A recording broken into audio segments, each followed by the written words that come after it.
ಸ್ವಾಮಿ ಎಲ್ರಿಗೂ ನಾನು ಚಾಮರಾಜನಗರದ ಹುಡುಗ ಕೊಳ್ಳೇಗಾಲ ಯಳಂದೂರು ಭಾಗದ ಹುಡುಗ ಮಂಜು ಅಶ್ವಿನ್ ಮಾತಾಡ್ತಾ ಇರೋದು. ನಾನು ಏನು ಜಿ ಕನ್ನಡ ಕಾಮಿಡಿ ಕಿಲಾಡಿಗೆ ಹೋಗಿ 3 ತಿಂಗಳಾಗಿತ್ತು. 3 ತಿಂಗಳಾದ ನಂತರ ನಾನು ಊರಿಗೆ ಬಂದು ನಾನು ಕೆಲವು 2-3 ತಿಂಗಳಿಂದ ನಮ್ಮ ಮನೆ ಏನೋ ಬೆಂಕಿಯಿಂದ ಆಹುತಿಯಾಗಿ ಎಲ್ಲ ಬೆಂಕಿಯೆಲ್ಲ ಸುಟ್ಟಾಗಿ ಸ್ವಲ್ಪ ನಮ್ಮ ಮನೆ ಸಮಸ್ಯೆ ಆಗಿತ್ತು. ಅದಾದಮೇಲೆ ನಾನು ಅಲ್ಲಿಗೆ ಹೋದ್ಮೇಲೆ ಮತ್ತೆ 3 ತಿಂಗಳಾದ್ಮೇಲೆ ಬಂದು ನನಗೆ ಮೊದಲನೇ ಬಾರಿಗೆ ನಮ್ಮ ಮನೆ ಬೆಂಕಿ ಎತ್ಕೊಂಡಾಗ ನಾನು ಹೋಗೋದು 2 ದಿನ ಅಂತ ಆ ಘಟನೆ ನಡೀತು. ಆ ಸಂದರ್ಭದಲ್ಲಿ ನಾನು ತುಂಬ ನಿರ್ಗತಿಕನಾಗಿ ತುಂಬ ಕಷ್ಟದಲ್ಲಿದ್ದೆ. ಬೆಂಗಳೂರಿಗೆ ಹೋಗೋಕ್ಕೂ ಆಗದಂಥ ಪರಿಸ್ಥಿತಿ ಇದ್ದೀನಿ ನಾನು.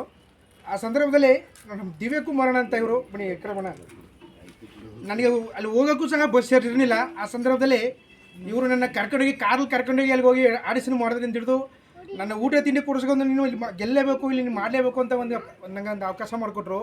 ಅದಾದಮೇಲೆ ದಿಲೀಪಣ್ಣ ಕೊಳ್ಳೇಗಾಲದವರು ಅವರು ದೊಡ್ಡ ಮನುಷ್ಯರು, ನನ್ನ ಕೈಲ ಸಹಾಯ ಮಾಡ್ತೀನಪ್ಪ ನಿನಗೆ ಅಂತ ನನಗೆ ಆರ್ಥಿಕ ಸಹಾಯ ಮಾಡಿ ನನಗೆ ತುಂಬ ಧೈರ್ಯ ತುಂಬಂಥ ಪುಣ್ಯಾತ್ಮರು ಅಂದರೆ ಮಹೇಂದ್ರಣ್ಣ ಮತ್ತು ತುಂಬ ಜನ ಬಂದು ಇವತ್ತು ನನಗೆ ನನ್ನ ಒಂದು ಅಪಘಾತದಲ್ಲಿ ನನ್ನ ತಬಲಾ ನನ್ನ ಇನ್ಸ್ಟ್ರೂಮೆಂಟ್ಗಳು ಏನಿತ್ತು ನಮ್ಮ ಸಂಗೀತ ಪರಕರಗಳು ಮತ್ತು ನನ್ನ ಮಾಸ್ಕ್ ಎಲ್ಲ ಸುಟ್ಟು ಭಸ್ಮ ಹೋಗಿತ್ತು. ಇವತ್ತು ನನ್ನ ಕಷ್ಟ ನೋಡಿದ್ರೆ ನನಗೆ ತಬಲಾ ಡೋಲಕ್ಕು ಹಾರ್ಮೋನಿಯಂ ಏನೇನು ಬೇಕೋ ಎಲ್ಲ ಥರದ ಒಂದು ಉಪಯೋಗನ ಮಾಡಿಕೊಟ್ಟವ್ರೆ. ನಾನು ಇಷ್ಟೇ ಕೇಳ್ಕೊಳ್ಳೋದು, ಒಬ್ಬ ನಿಜವಾದ ಕಲಾವಿದನಾಗಿದ್ದರೆ ಆ ಕಲಾವಿದನಿಗೆ ಬೆಲೆ ಸಿಕ್ಕುತ್ತೆ ಅಂತ ನನ್ನ ಅಭಿಪ್ರಾಯ. ಈಗ ನನಗೆ ಯಾರು ಸಹಾಯ ಮಾಡಿದಂಥ ಇಷ್ಟು ತುಂಬ ಜನ ನನಗೆ ಸಹಾಯ ಮಾಡಿದ್ರು, ಆರ್ಥಿಕ ಸಹಾಯ ಮಾಡಿದ್ರು, ನೀನು ಒಳ್ಳೆ ಕಲಾವಿದನ ಬೆಳಿಬೇಕಪ್ಪ ಅಂತ ತುಂಬ ಜನ ಸಹಾಯ ಮಾಡಿದ್ರು. ಅವರೆಲ್ಲರಿಗೂ ನಾನು ಇವತ್ತು ಅವ್ರ ಪಾದಕ್ಕೆ ಬಿದ್ದು ನಮಸ್ಕಾರ ಮಾಡ್ತೀನಿ. ಇವತ್ತು ನಾನು ನೆನ್ನೆ ಮೊನ್ನೆ ತಾನೇ ಊರಿಗೆ ಬಂದ ತಕ್ಷಣ ಅಣ್ಣ ಸಿದ್ದಪ್ಪಾಜನ, ದಿವ್ಯ ಕುಮಾರಣ್ಣ ಮತ್ತು ಮಹೇಂದ್ರನ, ರವಿಯಣ್ಣ, ನಮ್ಮ ಎಲ್ಲಕ್ಕಿಂತ ಹೆಚ್ಚಾಗಿ ನಮ್ಮ ನೊಟ್ಟಣ ಬನ್ನಿ ಮುಂದೆ ನಾನು ಇವತ್ತೊಂದು ದಿವಸ ನಮ್ಮ ಊರಲ್ಲಿ ನಮ್ಮ ಗ್ರಾಮೀಣ ಪ್ರತಿಭೆಗೆ ಗುರುತಿಸಿ ಎಲ್ರಿಗೂ ಕಾಣಿಸ್ಕೊಂಡಿದ್ದೀನಿ ಅಂತಂದರೆ ನಮ್ಮ ನೊಟ್ಟಣ ಕಾರಣ. ಯಾಕೆ ಇವತ್ತು ಈ ಸಂದರ್ಭದಲ್ಲಿ ಎಲ್ಲರೂ ಮಾತಾಡಿ ತಿರ್ಸ್ತಾ ಇದ್ದೀನಿ ಅಂದರೆ ಯಾವುದಾದ್ರು ರೂಪದಲ್ಲಿ ಭಗವಂತ ಬರ್ತಾನೆ ಸಹಾಯ ಮಾಡೋಕ್ಕೆ.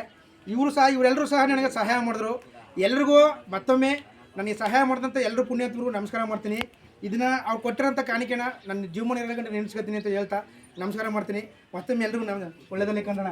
ಈ ಎಲ್ಲರೂ ಪ್ರೀತಿ ಇಟ್ಕೊಂಡಿದ್ದಲ್ಲ ನಂಗೆ ಅಷ್ಟು ಸಂತೋಷ ಮಂಜಣ್ಣ, ರವಿಯಣ್ಣ ತುಂಬ ಥ್ಯಾಂಕ್ಸ್ ರವಿಯಣ್ಣ. ಎಲ್ರಿಗೂ ನಮಸ್ಕಾರ.